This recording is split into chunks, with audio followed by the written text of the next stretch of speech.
Engine 1 from Car 1. Car 1's on scene. If they've been command, give me a CAN report.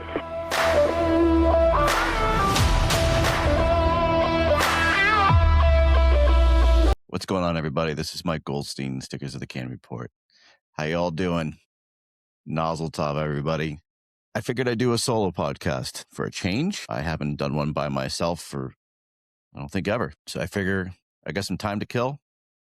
Might as well do something. It's a cold day in New England, and figure I'd unload some thoughts on my mind. It's January. My birthday's coming up. I turn 47 on the 19th of January.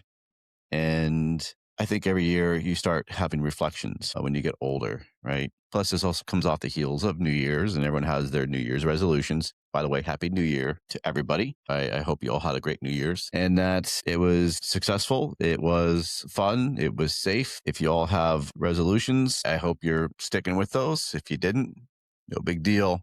I'm not one for resolutions myself. I believe that you should always be improving, no matter if it's a New Year's Day or anything else. So I don't have any major New Year's resolutions other than just trying to be good, trying to learn every year, trying to improve every year, trying to be a better husband, better father, better firefighter, and a better person. I've learned a lot over these past few years of growth, and I believe in reflection is a big part in growth. And I want to talk a bit about that, and honestly just talk about life.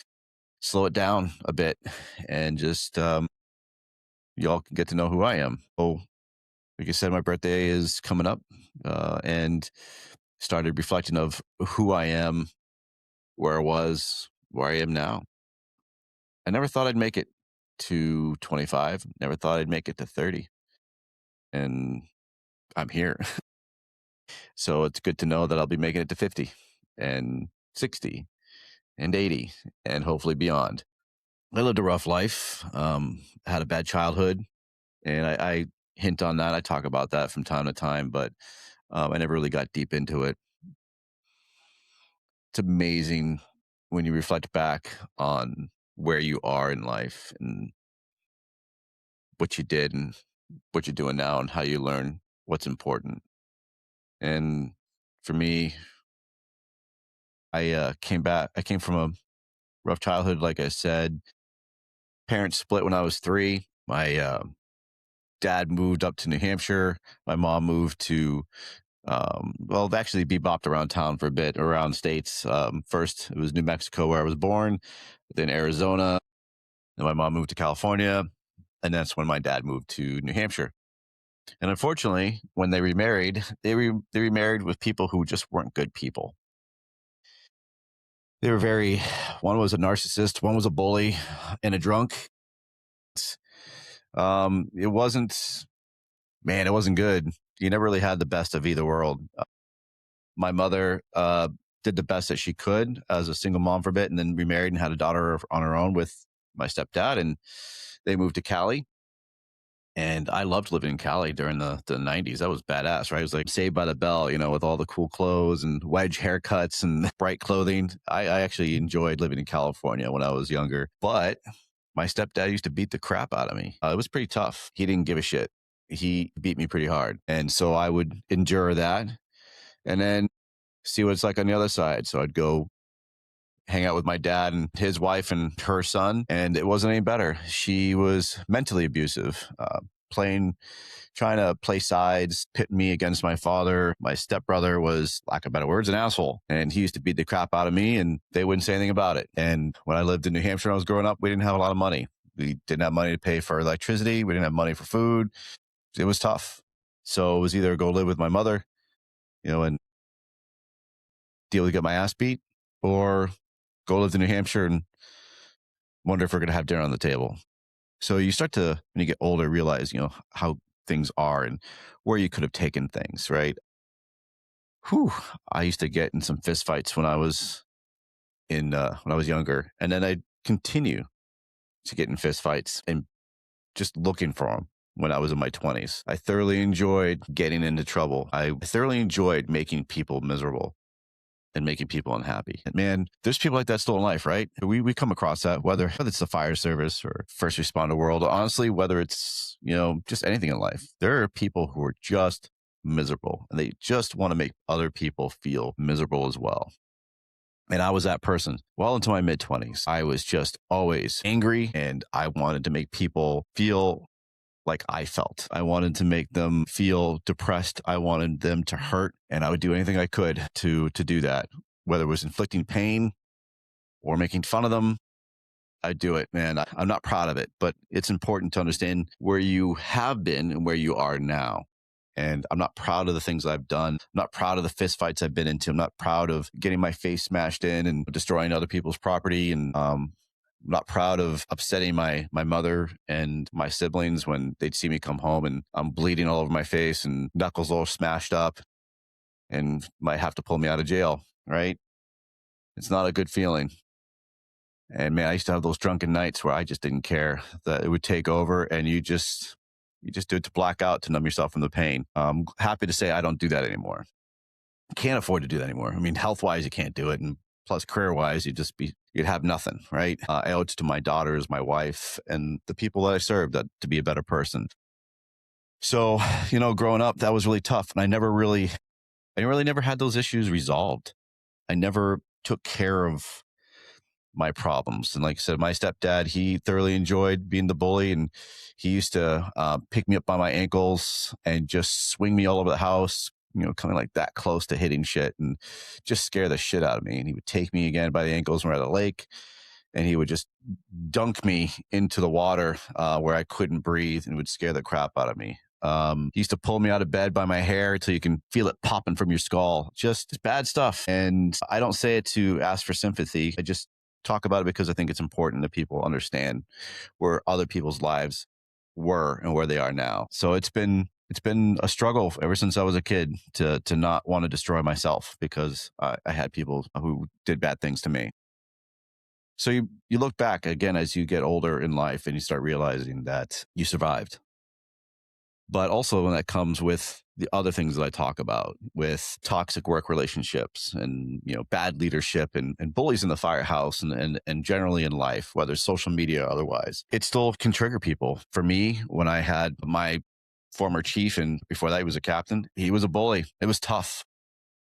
It was tough not to revert back to the old ways of wanting to throw hands on him and take him out and resort to violence. But that's what makes things so difficult is that you want to go back to the old you, right? And you want to show people how you're not a pushover or you're not weak, especially when it comes to leadership, because certain people in leadership positions can take advantage of you and they can make you feel small and insignificant. And you take it home and you start taking it on your family. Thank God I never did. I never took it out on my family. Even with the abusive childhood that I had, I swore that I would never do that to my children.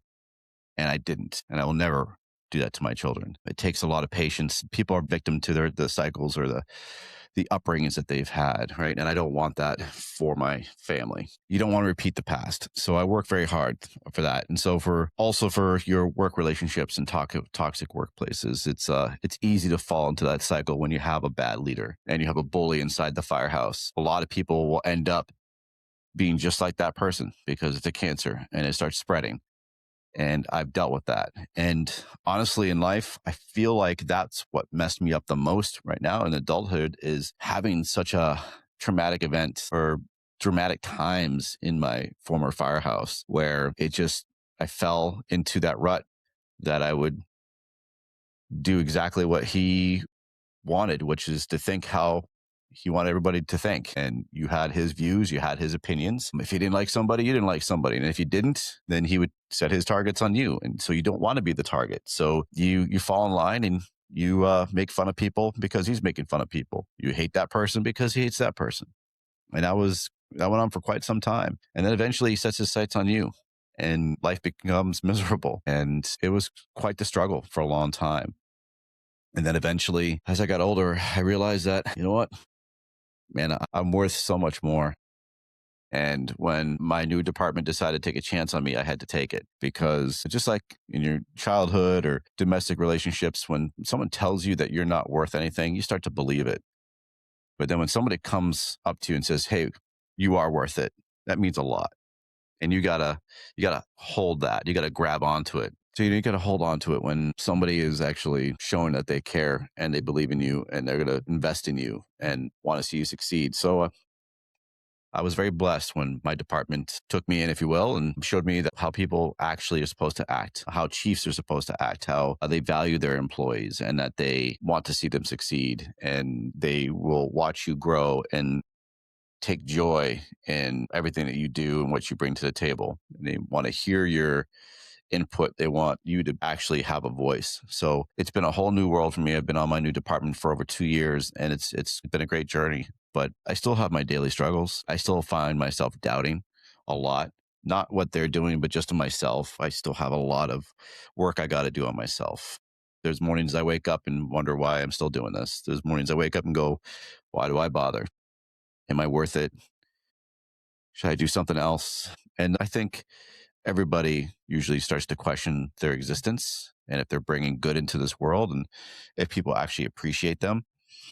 And you especially with the social media side of things as well, right? Like you see the bullies on social media when you try to bring something good into this world and you think you want to share something that you find value in, and you got people that just will crap all over it and claim that you're not good enough, you're not experienced enough, that you need to stay in your lane, that you need to grow more or you need more experience or just whatever it might be, whatever excuses they come up with. And to be quite honest, I have been there. Like I have literally have said those same things.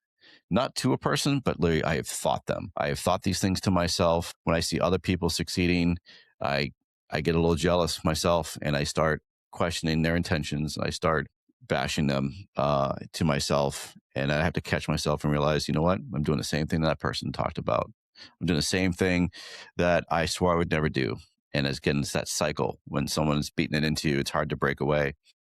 And honestly, with that, like I said, I have sinned. I have spoken ill of others. I have done the same thing. I've said the same freaking thing of, who are they to do this and who are they to do that? They haven't earned it yet. They're too new in the fire service. They haven't experienced life yet. Blah blah blah. I have done that, or they haven't. They're not in it for the fire service. They're in it for just wealth and fame and whatever shit you can come up with to try to make yourself feel better. I have said it, and I have sinned. I have thrown those rocks, and to the people that I have said those things to, I solely and humbly apologize. Again, with those deep reflections, it sucks. It sucks that I've said those things, but I think you have to realize you are saying those things. You have to be self-aware and observant of yourself. And I'm constantly doing that. As soon as I might see something online or hear something, you have to remind yourself, like, hey man, they're doing good in the world. Be proud of them.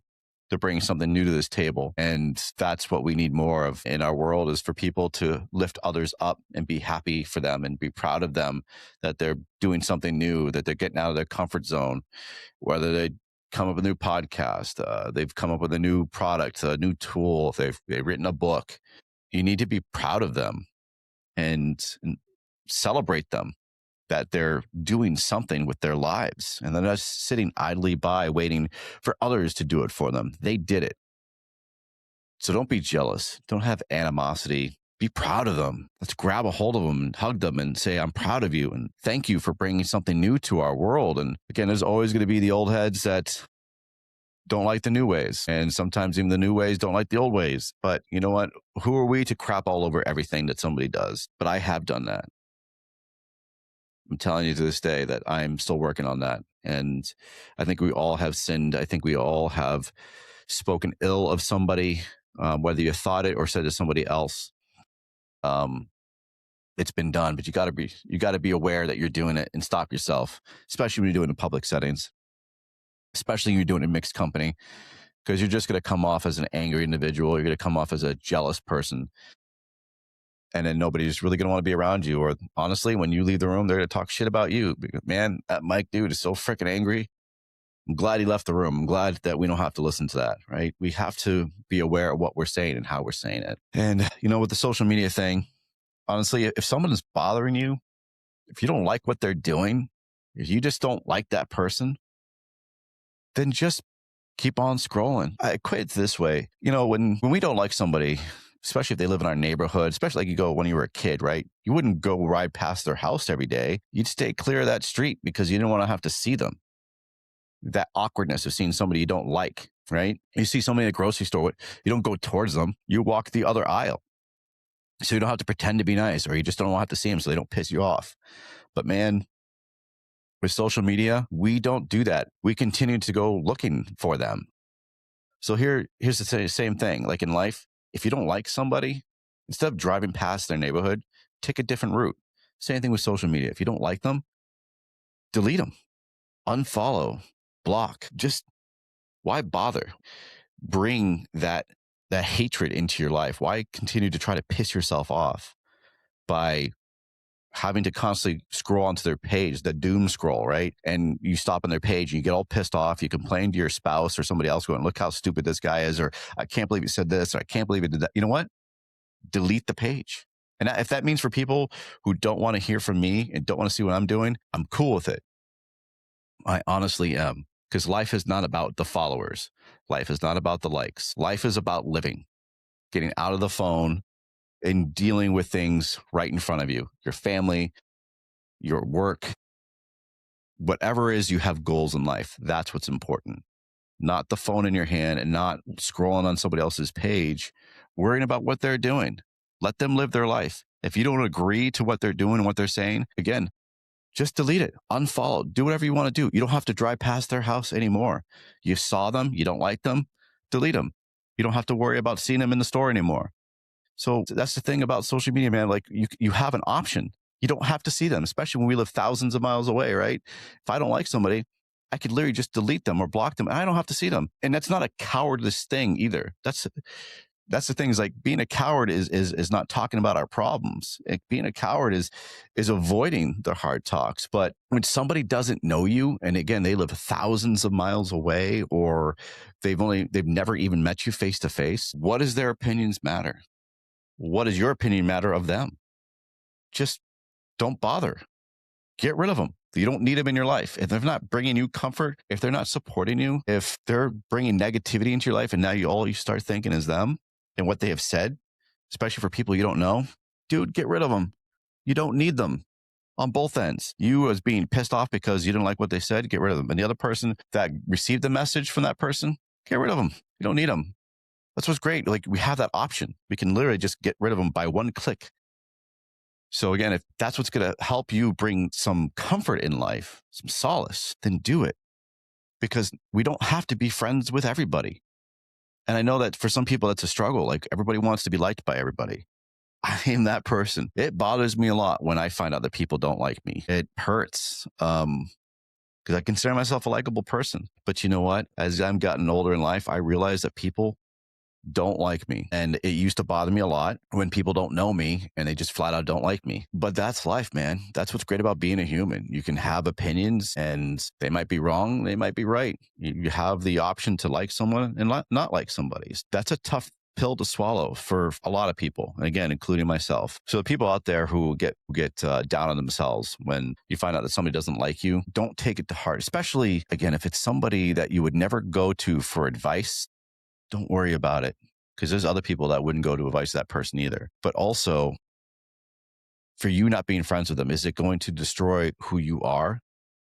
For somebody that you've never met, somebody who's only spewed hate and negativity in your life, just get rid of them. You don't need them. You're better than that. And the same thing with leadership. Same thing with dealing with bad stuff in your own work environment.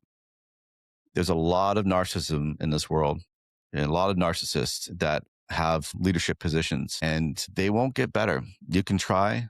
A lot of times they don't. And again, for my struggle, I've dealt with it for many, many years, and it was tough. There was good days. There was bad days. Some days, man, we had a blast.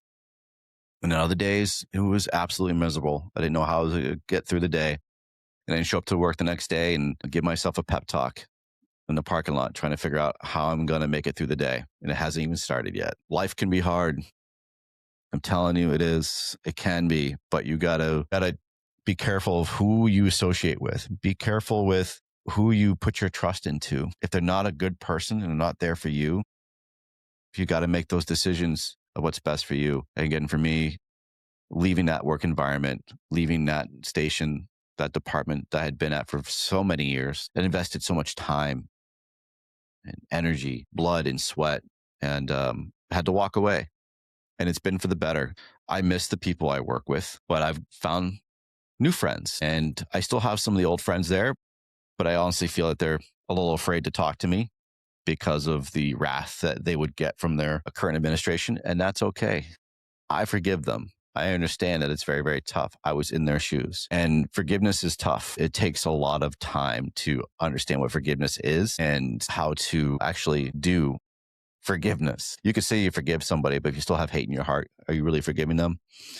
There's people in my life I haven't forgiven. Like I said, I'm still working on myself. It's not going to happen overnight. So I'm still working on the people who've wronged me in life, and you'll always find people that are going to shit on you and wrong you, and you have to again work all over again to try to find forgiveness and patience and love. And again, for me, from my past, it had been very difficult. And when I left that department, it wasn't a switch. So anybody who's actually looking to having issues in their department and you're thinking about leaving, or and if you do leave, I applaud you for making that step, because it's never easy, especially if you've been on your department for quite some time. It is not an easy thing to do mentally, right? Because you spent a lot of time growing with that department and learning the ins and outs, and people have now you've proven yourself, right? So now you got to prove yourself to a whole group of people, new group of people. So it's not a switch. When you enter that new department, doesn't things just don't get better on the next day. I mean that like for your mental growth. You'll still have a lot of hangups, and I constantly am still working on those hangups. I've had nightmares. I have self-doubt. I still second guess myself when I'm doing things at work, because I've so used to being micromanaged and questioned on everything that I did, that now where I have a department that actually trusts me and believes in the work I do, I'm very reluctant and hesitant to do certain things because I'm afraid I'm going to get yelled at. I'm afraid I'm going to get bashed, just completely ridiculed. And I'm gradually getting better. I'm getting better at that.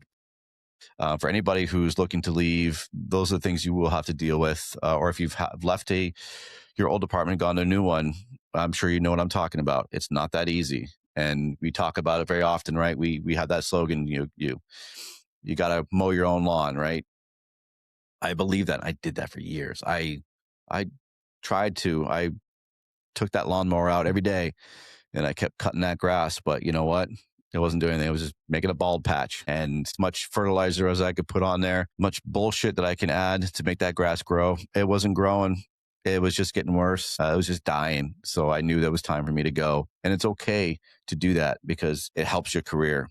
It helps you to grow. It helps you be a better person, to have that strength to move on and know that you're better than that you can make a difference somewhere else. And like with anything, I always think of, again, I'm not a super religious person, but I think of God's path and what he puts people on. And I believe that he did put me on a certain path. I believe that he put me on the hard road from childhood to adulthood. I believe he put me on a path to help spread a positive message, and to let people know that it's okay to feel, that it's okay to grow and deal with these issues, and you got to talk about them. And you have the easy path that everyone takes, and you have the road less traveled.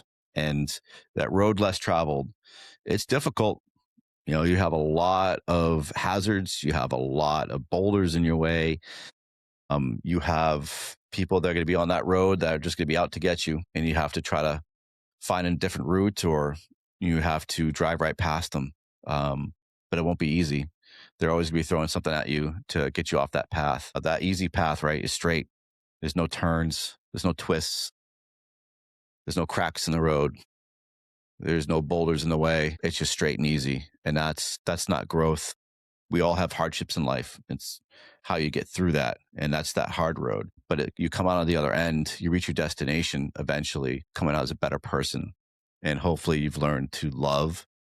You've learned kindness and growth and compassion, resilience. In that road less traveled, that's where you'll pick those up. And you'll pick certain people up along the way as well. it's not just littered with vagrants. It's not just littered with robbers and, you know, killers of the soul. It's actually got people there who are looking for a ride, that want to join you on that road, that they looking for something as well. They're trying to get through that hard road, and you can pick them up along the way, or they pick you up along the way, and you guys can grow together and conquer those obstacles as a team. And, you know, I like to call them my tribe. We should all look to hopefully have a tribe of the close friends, brothers and sisters that have the same mission of bringing light into this world, the same mission of wanting to help others, to celebrate when our brothers and sisters succeed and accomplish their goals. And you're going to pick those friends up along the way. And it's not going to be a lot of people. It's going to be a very select few, because that's, again, the road less traveled, and you're going to have people that are going to be there to truly care about you. I've learned that there's been people in my life that I thought were my friends. There's been people that seem to be wanting to do the same thing, out there to help others, to spread awareness, to preach the word and deliver the good news and of friendship, of brotherhood and firemanship. But unfortunately, they use your kindness against you. They take advantage of you.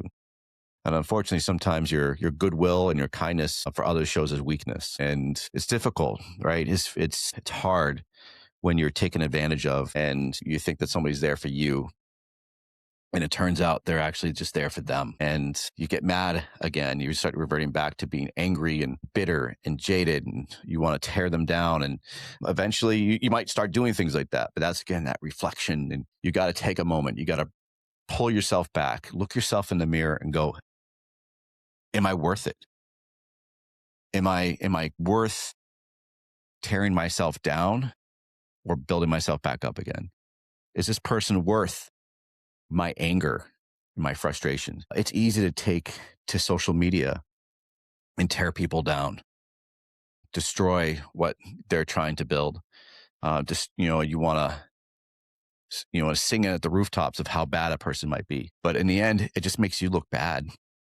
It makes you look petty, and the message that you tried to bring to others is now tainted with that animosity and that bitterness. So that's that resilience and growth as you've starting to live life and seeing the good in people and seeing the bad in people. You really need to continuously work on yourself, and I'm constantly working on myself. And again, that road less traveled, it's got a lot of twists and turns in it. And I've fallen in some holes and on that road that I've walked, and I've had people to help lift me out. And I'm very thankful for the friends that I've met along the way. Like I said, I have my tribe, and I'm forever thankful for them, because it can be a lonely world when you don't have your friends. It can be a very lonely world when you don't have the people that you actually call your brothers and sisters, that you can text, that you can call, to know that they're actually there for you and not to gain notoriety. You know, what's great is that when somebody helps another brother and sister along the way, there's no social media post about it. You know, that's one thing I'm very thankful for. I don't see it very often, or pretty much not at all, is that when a brother and sister is down and they need help, I don't see a video or a post about how they just, hey, I went over such and such's house and I did a good thing today, and I told them, hey, they're worth it, and I made them feel better. No, there's not a lot of that. And I thank you guys for being there for your brothers and sisters, and not glorifying it, but being there for them and knowing that they're in a safe place and that we have their back. And we really need to make sure we're doing more of that we have our brothers and sisters' backs, that we're not throwing daggers at them, but we're throwing our arms around their necks and hugging them, embracing them, and telling them how much we love them. I feel that if we have more love in this world, especially in what we do in this life, that we're going to have a lot more positivity in our world. And it's going to be a beautiful thing when we all actually pull together as a team and have unity, and that we can break this barrier of toxicity and show people that this job is so much more than just t-shirts and tattoos and cool hats and stickers and all the stuff that I love as well. But it's more about that, about the love for each other.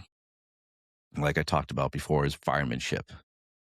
Firemanship is not just doing skills. It's not just about going to conferences. Firemanship is being there for the purpose of helping others, your brothers and sisters, helping them through that last rep.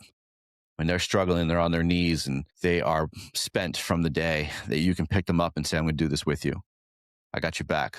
Let's go force that door one more time. Or if they're just mentally or physically taxed and you can see it in them, pull them aside and tell them how much you love them and you appreciate them and that you're going to help them. I'm going to get you through this day one more time. And it's the same thing with the next day. We're going to get through this. That's that love. And I know we have it. I know it's there. Let's keep working on that. Let's keep working on each other. So I know this is kind of like a downed kind of podcast, but I don't know, I've been in deep thought lately. And so, like I said, sometimes my mind gets the better of me, and people have asked me about my past and people have asked me about certain things. And as one person said to me before, like I said, like you can take things negatively or positively. And I had a person tell me I needed to stay in my lane. Well, this is definitely my lane, but it also made me think about this, of the road that we're on, that the path that we get led down. And if I just stayed in my own lane, then I would just hit a dead end. So you gotta be able to know when to zig and to zag, and you need to navigate that road. And when you see somebody on that road who's struggling, pick them up, offer them a ride, offer to walk with them, walk down that path together, conquer those demons together, come out better on the other end. This life's too short.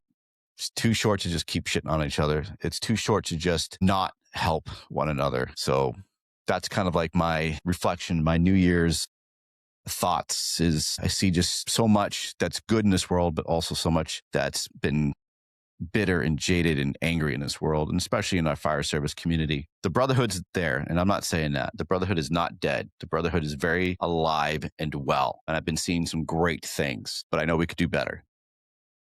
So I ask for you guys, for my birthday, I don't want presents, gifts. What I want is for us to treat each other with respect, to treat each other with dignity, to treat people how you want to be treated. If you see someone struggling, help them.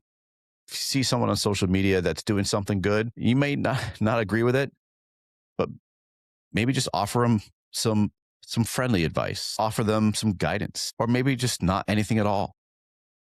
And maybe just give them a thumbs up and say, good job. Again, not everyone needs to hear your opinion. And that's even carries a lot of weight, right? You don't have to continuously give your opinion on things that nobody asked for. And again, I know it's a harsh thing for a lot of people to hear, and it's not in a negative way. But there's sometimes people aren't asking for your opinion. And it's just better just to watch and just take it in and absorb and let them be. But that's my plea to you guys. That's my birthday wish, is for us to love one another, to keep spreading positivity, and to be there for each other when we need it the most. Find your tribe and stick with it. I'm very thankful for my tribe. The people I've met in my life have shown me so much joy, from my family, my children, my wife, my work family, and man, so many brothers and sisters that I've met along the way. If I tried to name them all, it would be here all damn day. But the people that are very close to me, you know who they are, and they know who they are. And I'm thankful for all of you for following me on this journey, for trusting me to bring you something new.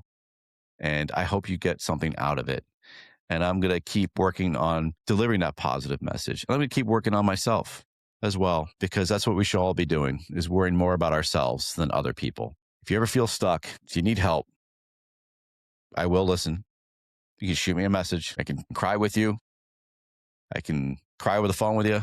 I'm a good crier. I'm a good hugger too. So if you ever meet me in person, I do love a good hug, but let's be better. And so that's why I ask of all of you, let's be better. Let's just have fun, enjoy the job, and realize that there's people in this world that haven't had it easy, and they might look like they're happy and laughing and enjoying life, and they are, but they have something that they carry deep inside that they don't want others to know, or something that might trigger them. You know, we all know what we're talking about, right? You know, there's something that from their childhood or even adulthood that has been really difficult, and they try to cover it up with with other things. And in one discussion, one crappy comment, one shitty person that comes at them for whatever reason in life or in personal or social media, it can just trigger them. So remember that we all have our own demons or skeletons or some kind of issues that we've trying to overcome in life. Not everyone's perfect. So let's do our due diligence to just remember that there's more to what you see, right? Can't judge a book by its cover, and that we can have some more patience and understanding when we're dealing with people. Just like we do, like when we're in the field dealing with our patients, we give them compassion. We are comforting to them. Some people say it's because we're paid to do it. For me, when I'm dealing with patients, I do it because I care. I don't care about the paycheck. I do it because that's what I signed up to do, is to be a calming voice in the most chaotic of times. And if we can also do that again with our brothers and sisters and others in this world, we'll be doing a good thing in this world. So again, thank you so much for all listening to me ramble on and talk about life. And I hope you guys are all getting something out of the podcast I'm bringing up. And it's been great.